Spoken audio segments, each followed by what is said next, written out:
Updated requirements pauwi sa Pilipinas at pabalik sa ibang bansa para sa mga documented OFW ngayong buwan ng October 2024.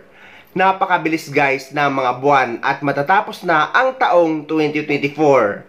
At sa susunod na buwan ay uuwi ako sa Pilipinas para sa aking bakasyon. So ano nga ba ang mga latest requirements pauwi sa Pilipinas at pabalik sa ibang bansa ngayong buwan ng Oktubre?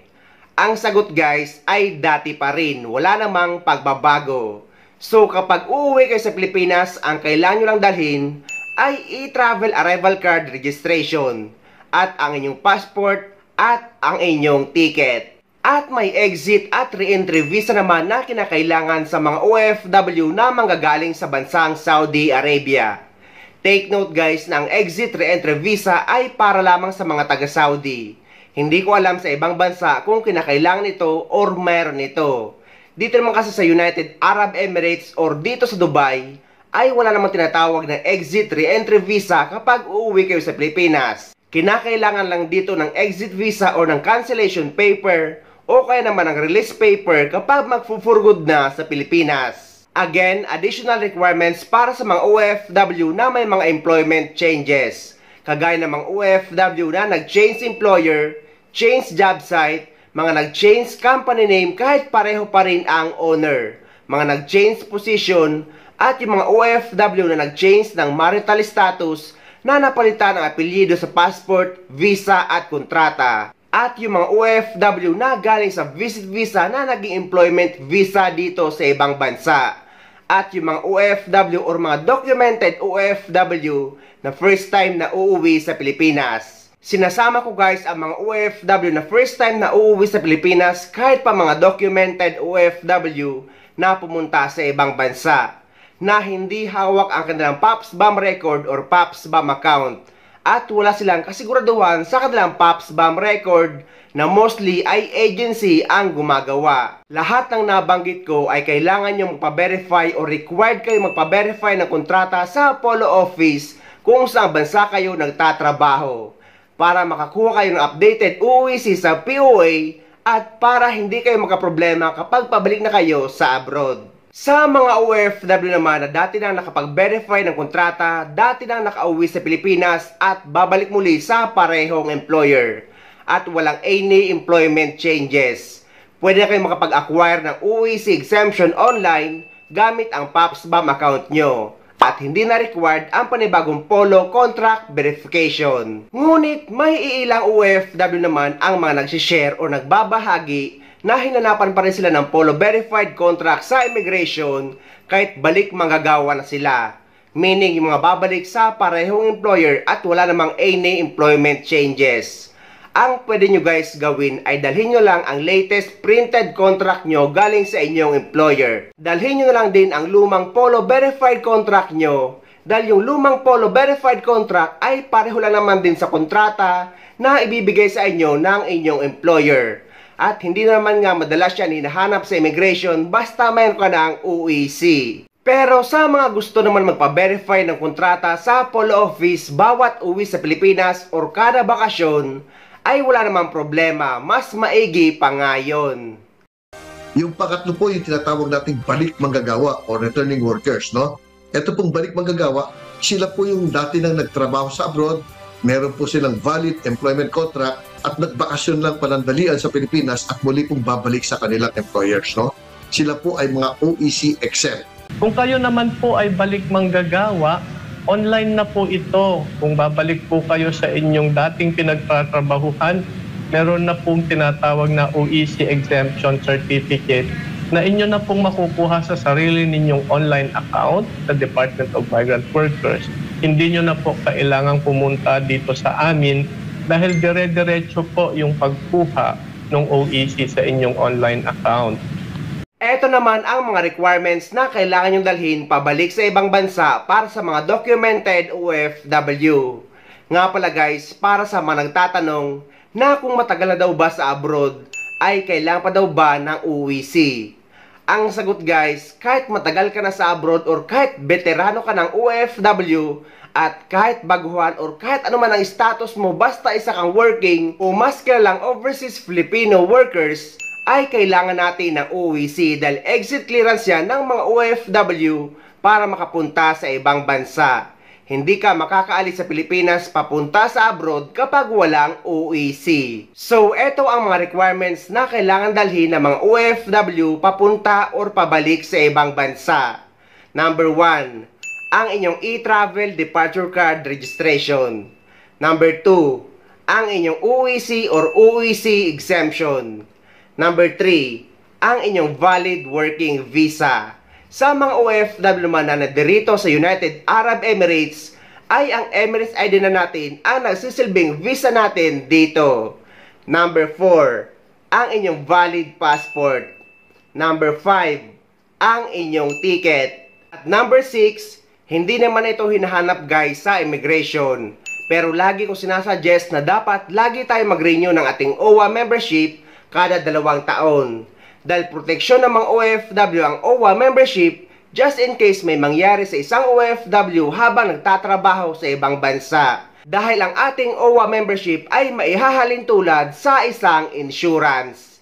So yan guys ang mga requirements na kailangan nyo dalhin pa uwi sa Pilipinas at pabalik sa ibang bansa ngayong buwan ng October 2024. May tanong dito, babalik daw siya sa ibang bansa ng September 30 ngunit ma-expire na ang kanyang OEC sa September 29.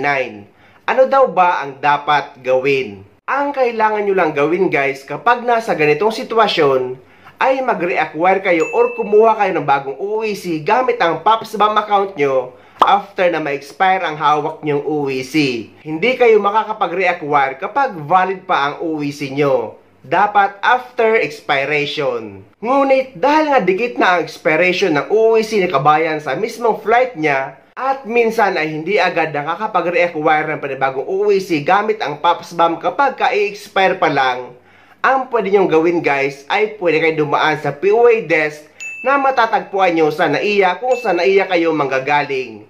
At POA desk naman na matatagpuan nyo sa Clark International Airport kung sa Clark kayo lilipad papunta sa ibang bansa. At pareho silang open or bukas 24 oras. Sa video na ito ay ituturo ko sa inyo kung paano kumuha ng OEC exemption online. Dahil guys, kinuhanan ko ng OEC exemption ang kasamahan ko dito na uuwi para sa kanyang bakasyon ngayong katapusan ng July.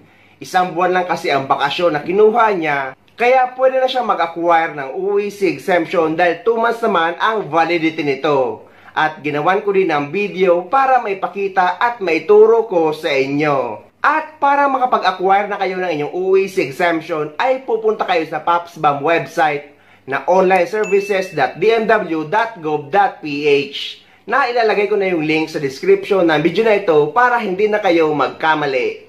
And after nyo mapasok yung website, ay i-click nyo lang yung let's go. Ilagay nyo na ngayon ang inyong email address at ang inyong password, then click login.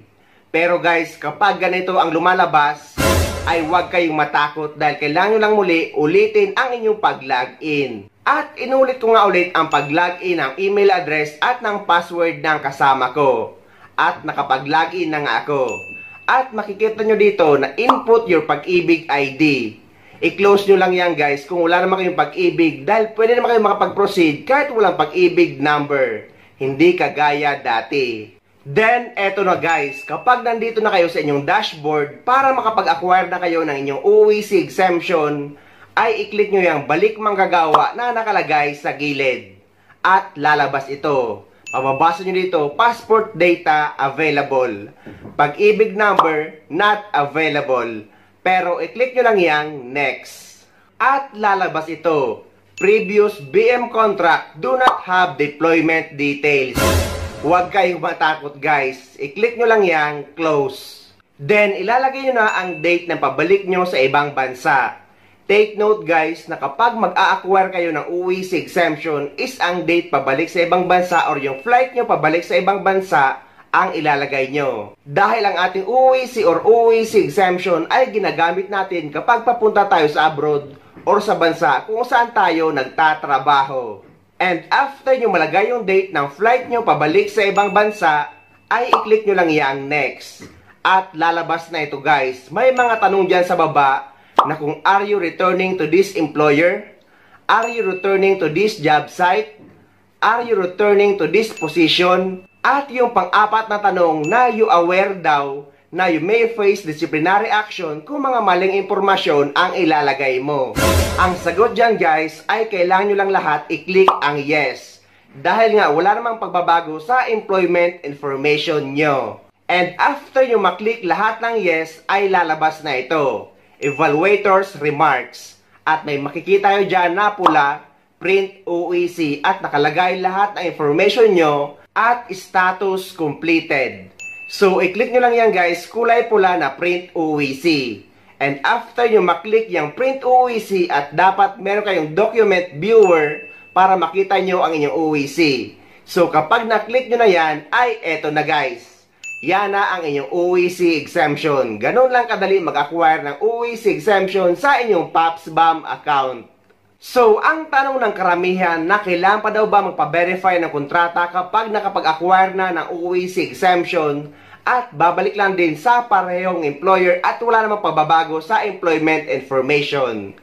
Ang sagot guys, kapag nakapag-acquire na kayo ng OEC exemption at wala namang pagbabago sa employment information, ay hindi na required ang panibagong Polo Verified Contract.